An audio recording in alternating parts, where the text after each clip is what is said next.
Part जहाँ पे seated और सुपर टेट के लिए रामबाण रहेगा। बहुत दिन से वीडियो नहीं पड़ रहा था, उसके लिए क्षमा। थोड़ा तबीयत गड़बड़ था बेटा, और अब रेगुलर वीडियो पड़ेगा। पहला क्वेश्चन, शिक्षण में संज्ञानात्मक क्षेत्र का बालक की किन क्रियाओं से संबंध है। पहला चीज़ देखिए, ध्यान रखिए, ऐसे ही पढ़ना चाहिए। संज्ञानात्मक आ गया ना, तो संज्ञानात्मक को पहले पकड़े। संज्ञानात्मक विकास का सिद्धांत कौन दिया? जीन पियाजे। जीन पियाजे कहाँ के रहने वाले थे बेटा? स्विट्जरलैंड के। और कितने सिद्धांत दिए? 4। इतना ध्यान रखना है। तो कह रहा है संज्ञानात्मक क्षेत्र, तो संज्ञान मतलब क्या होता है? बुद्धि। तो ध्यान रखेंगे, आंसर मिल गया आपको। शिक्षण में संज्ञानात्मक क्षेत्र का बालक की बौद्धिक क्रियाओं का संबंध रहता है। मतलब जब तक संज्ञान काम करेगा तो वो बौद्धिक क्रियाओं के द्वारा ही कार्य करेगा। व्याख्यान देते समय क्या सावधानी रखनी चाहिए? तो व्याख्यान मतलब क्या होता है, उसके बारे में विस्तार रूप से बताना। तो व्याख्यान देते समय आंसर है, व्याख्यान देते समय छात्रों की आयु एवं मानसिक स्तर तथा व्यक्तिगत भिन्नता पर ध्यान देना चाहिए।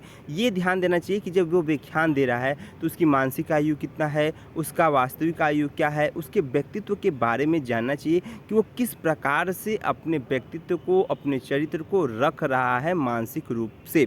नेक्स्ट क्वेश्चन, बाल केंद्रीय शिक्षण का क्या अर्थ है? तो ध्यान रखेंगे, बाल केंद्रीय शिक्षण का मतलब ये हुआ बालक को केंद्र मानकर। और आजकल की शिक्षा, हर शिक्षा बालक को केंद्र मान के पढ़ाई जा रही है। क्यों? बालक को ही ध्यान रखना है, बालक को बालक के समाज के हिसाब से, बालक के वातावरण के हिसाब से, बालक के अधिगम के हिसाब से, बालक के संवेगात्मक के रूप से ज्ञान देना है। विवरण प्रविधि किसे कहते हैं? तो विवरण प्रविधि का अर्थ है क्रमबद्ध घटनाओं के वर्णन से होता है। विवरण प्रविधि का कहानी एक रूप है। इसका मतलब क्या रखेंगे? विवरण प्रविधि जहाँ कहानी के माध्यम से आए, जहाँ पे कहानी के माध्यम से क्रमबद्ध ज्ञान आए, वह आपका विवरण पद्धति है भैया। कहानी के माध्यम से और या तो एक क्रमबद्ध के माध्यम से पढ़ाया जाए या बालक को ज्ञान दिया जाए। प्रश्नों की 2 विशेषताएं लिखें। भैया प्रश्न क्यों किया जाता है? प्रश्न का अर्थ यह होता है कि हम आपसे प्रश्न कर रहे हैं, तो प्रश्न इसीलिए कर रहे हैं कि आप उसका उत्तर दीजिए, और वह आपकी कल्पना शक्ति को या आपके अस्पष्टता को वह क्या कर रहा है, उससे आपका संबंध आ रहा है कि आप स्पष्ट बता पा रहे हैं कि नहीं बता पा रहे हैं। तो ध्यान रखेंगे, प्रश्न की भाषा स्पष्ट एवं निश्चित होनी चाहिए, जिससे छात्र प्रश्न को भली भांति समझ सके। कहने का अर्थ है, जैसे हम आपसे प्रश्न किए लेकिन वह स्पष्ट आप कर ही नहीं पा रहे हैं, तो उसका आंसर आप नहीं दे पाएंगे। दूसरा पॉइंट यह है कि प्रश्नों की रचना बालक के व्यवहारिक भाषा के अनुसार दी जानी चाहिए। दूसरी चीज़ कि जो भी हम प्रश्न पूछें वो व्यवहारिक रूप से होनी चाहिए। इसीलिए कहा जाता है कि बालक को जब भी पढ़ाना चाहिए तो मातृभाषा के द्वारा पढ़ाना चाहिए। अब निदानात्मक परीक्षण क्या है? जहाँ पे बालक का कारण जाना जाए, समस्या का कारण जाना जाए। निवारण नहीं करेंगे बेटा, फिर से ध्यान रखिएगा। जहाँ पे समस्या का कारण जाना जाए वही निदानात्मक परीक्षण है, निदानात्मक कठिनाइयों का पता करता है। प्रश्न कितने प्रकार के होते हैं? तो प्रश्नों के प्रकार होते हैं, विचारात्मक प्रश्न है, तुलनात्मक प्रश्न है, पुनरावृत्ति प्रश्न है, प्रस्तावना प्रश्न है, बोध प्रश्न है, विकासात्मक प्रश्न है, समस्या प्रश्न है। अब इसका मतलब जानेंगे। विचारात्मक प्रश्न आपके विचार के द्वारा, आपके विचार के अनुसार प्रश्न उठता है। तुलनात्मक एक दूसरे का तुलना करके, पुनरावृत्ति उसी प्रश्न को फिर से वो रिपीटेड। प्रस्तावना प्रश्न आप में क्या प्रस्तावित किया है, क्या इंट्रोडक्शन है। बोध प्रश्न आपकी बौद्धिक क्षमता क्या है उसके अनुसार। विकासात्मक प्रश्न क्या विकास आपने किया, क्या क्रिया बोध का विकास किया, क्या तुलनात्मक विकास किया। और समस्या प्रश्न आप उससे क्या, समस्या प्रश्न से क्या समाधान कर रहे हैं। विवरण प्रविधि की दो सीमाएं बताएं। तो यदि इस प्रविधि को भाषा रोचक, बोधगम्य, शुद्ध या उपयुक्त नहीं होता है तो धीरे धीरे इसका महत्व कम होता जाएगा। जैसे मान लीजिए विवरण प्रविधि का मतलब, जैसे आप उसमें शुद्धता नहीं ला रहे हैं, आप उसमें स्पष्टता नहीं ला रहे हैं, तो वो धीरे धीरे खत्म हो जाएगा। एक समय पर सीमा खत्म हो जाएगी। यह प्रविधि अध्यापकों को सक्रिय बनाती है लेकिन छात्रों को मात्र श्रोता बनाती है। विवरण प्रविधि में क्या होता है, अध्यापक तो बहुत सक्रिय हो जाता है लेकिन छात्र क्या होते हैं, सुनते बच जाते हैं, उनको एक श्रोता के रूप में होते हैं। हैं तो ये कहीं ना कहीं फाल्स है, कहीं ना कहीं गलत है। भाई मैं पढ़ा रहा हूँ, मैं बस पढ़ाता जा रहा हूँ, आप एक कहानी की तरह सुन रहे हैं, तो कब तक वह सुनी हुई ज्ञान रहेगी, नहीं अस्थायी रहेगी उस ज्ञान को जब तक आप प्रयोग नहीं करेंगे। ये सब क्वेश्चन ऐसे हैं, कई किताबों से मिक्स रहेंगे, ऐसे रहेंगे जो सीटेट और सुपर टेट के लिए रहेगा।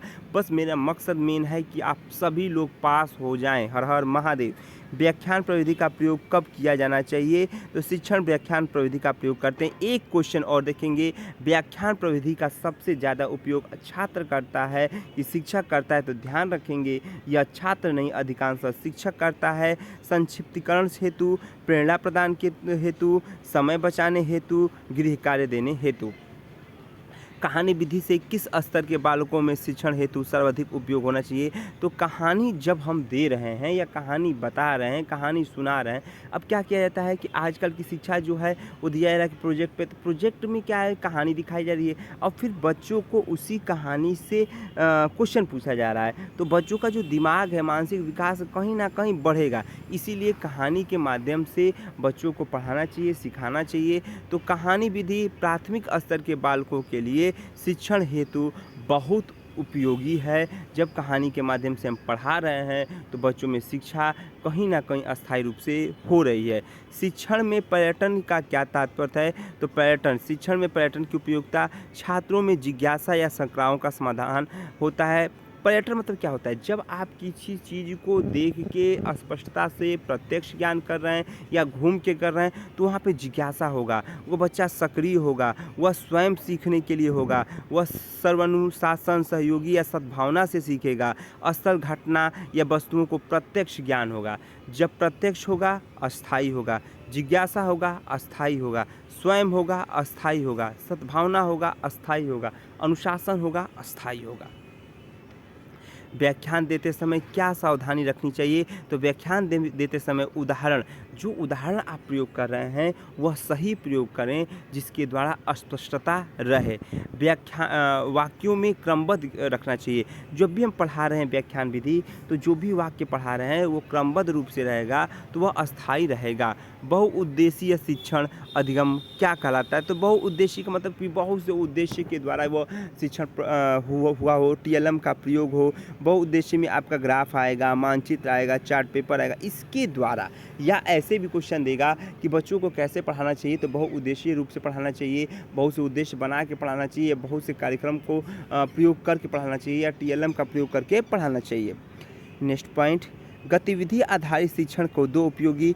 तो शिक्षक रोचक होना चाहिए। जैसे गतिविधि करा रहे हैं तो गतिविधि देखिए दो प्रकार का कराया जाता है। एक शिक्षक गतिविधि करा रहा है तो खूब एकदम रम जा रहा है, जैसे कोई कहानी बता रहा है या कोई चीज़ों को बता रहा है, बोलो बेटा एक एक एक, या कुछ भी पढ़ा रहा है तो वह एकदम गतिविधि शिक्षक को रोचकता के रूप से पढ़ाएगा, तब मज़ा आएगा छात्रों को सुनने में। वो बस पढ़ा रहा है, बच्चे सुन रहे हैं, एकदम गलत है। और छात्रों में उत्सुकता रहना चाहिए। छात्रों में जब तक छात्र रुचि उत्पन्न नहीं करेंगे, छात्रों में रुचि नहीं रहेगा, तब तक मज़ा नहीं आएगा गतिविधि के रूप में पढ़ाने पर। परीक्षण से आप क्या अभिप्राय है? तो परीक्षण का अर्थ है अपने आप या किसी दूसरों की ऐसी शिक्षा देना या कौशल विकसित करना जिससे किसी विशेष कार्य में प्रवीणता आ जाए। परीक्षण मतलब क्या हो गया? आप किसी को टीचिंग दे रहे हैं, आप किसी को सिखा रहे हैं, आप किसी को समझा रहे हैं, वही शिक्षा धीरे धीरे आपके कौशल के विकास को प्रेरित करेगी। बाल केंद्रित शिक्षा की कोई दो विशेषता बताएं? तो ध्यान रखेंगे बाल केंद्रित शिक्षा का अर्थ यही है कि बालक को केंद्र मान के पढ़ाया जाता है। यह त्रिभुजाकार शिक्षा है जहाँ पे बालक को केंद्र मान के पढ़ाया जाएगा, वह शिक्षा अस्थायी होगी। इसमें मनोवैज्ञानिक शिक्षण है, मनोवैज्ञानिक रूप से या पूर्ण रूप से या सरल रूप से। बाल प्रावधान शिक्षा बालक के हिसाब से या बालक के प्रावधान के रूप में। पर्यटन विधि का प्रयोग किन विषयों के शिक्षण हेतु लाभदायक है? तो इस विधि का लाभ इतिहास, पर्यावरण, भूगोल या विज्ञान में इसका बहुत उपयोग है। पर्यटन मतलब घूम के या घुमा के शिक्षा को दिया जा रहा है तो वह कहीं ना कहीं प्रत्यक्ष ज्ञान को बता रहा है, कहीं ना कहीं उसका जो ज्ञान हो रहा है पूर्ण रूप से हो रहा है। शिक्षण कौशल की एक परिभाषा बताइए। डम्बिल ने कहा था कि एक शिक्षण कौशल को दूसरे शिक्षण कौशल में समायोजित या प्रयोग में समन्वय करते हैं। मतलब एक शिक्षण कौशल जो है दूसरे रूप में जब जाएगा तो कहीं ना कहीं शिक्षण कौशल कहलाएगा। एक क्वेश्चन जो 131वां है, श्यामपट्ट कौशल। श्यामपट्ट पर कितने अंश के कोण से अध्यापक लिखता है? ये कमेंट बॉक्स में ज़रूर बताएं आप लोग आंसर कि श्यामपट्ट पर अध्यापक कितने एंगल पर लिखा आउट करता है। तो श्यामपट्ट पर जब भी क्वेश्चन लिख रहा है तो स्पष्ट अक्षर होने चाहिए, 2 अक्षरों के बीच में समुच्चय स्थान होना चाहिए, 2 शब्दों के बीच में समुच्चय स्थान होना चाहिए, अक्षरों का आकार कक्षा में अनंत में बैठे हुए छात्रों में उपयुक्त होना चाहिए। मतलब कहीं ना कहीं अस्पष्टता पर बात किया जा रहा है, कहीं ना कहीं स्पष्ट रूप से बताया जा रहा है, कहीं ना कहीं साफ सुथरा पर बात किया जा रहा है। किन्हीं 4 शिक्षण सूत्रों में वर्णन किया जाता है। तो शिक्षण सूत्र तो हमने बताया था, निगमन विधि, आगमन विधि, ये चीज़ पर आप पुराने वीडियो को देख सकते हैं। लेकिन यहाँ पे देखेंगे ज्ञात से अज्ञात की ओर, स्थूल से सूक्ष्म की ओर, सरल से जटिल की ओर और अपूर्ण से अंश की ओर। जब हमें ज्ञात है तो अज्ञात में जाएंगे, जब स्थूल है तो सूक्ष्म में जाएंगे, जब सरल है तभी कठिन की ओर जाएंगे, जब पूर्ण हो गया तो अंश में जाएंगे। शिक्षण प्रविधि की कक्षा शिक्षण का क्या उपयोगिता है? तो शिक्षण एवं अधिगम संबंधों को स्थापित करता है, शिक्षण अनुदेशकों के निर्माण को स्थापित करता है, शिक्षण विभिन्न प्रकार की भूमिकाओं से बताता है। अधिगम का क्या अर्थ है? अधिगम मतलब सीखना। जब बच्चा सीखेगा तो अस्थायी परिवर्तन होगा, अस्थायी परिवर्तन होगा तो प्रयोगात्मक परिवर्तन होगा, जब प्रयोगात्मक परिवर्तन होगा तो बालक सीखता आगे चला जाएगा। गतिविधि आधारित शिक्षण का उपयोग मैं बताया था। गतिविधि में रोचक होना चाहिए, प्रत्यक्षात्मक होना चाहिए, प्रयोगात्मक होना चाहिए, स्पष्टता होना चाहिए, अनुशासन होना चाहिए। और गतिविधि जब भी कराया जाए तो अध्यापक और बालक दोनों में स्पष्ट रूप से गतिविधि को होना चाहिए।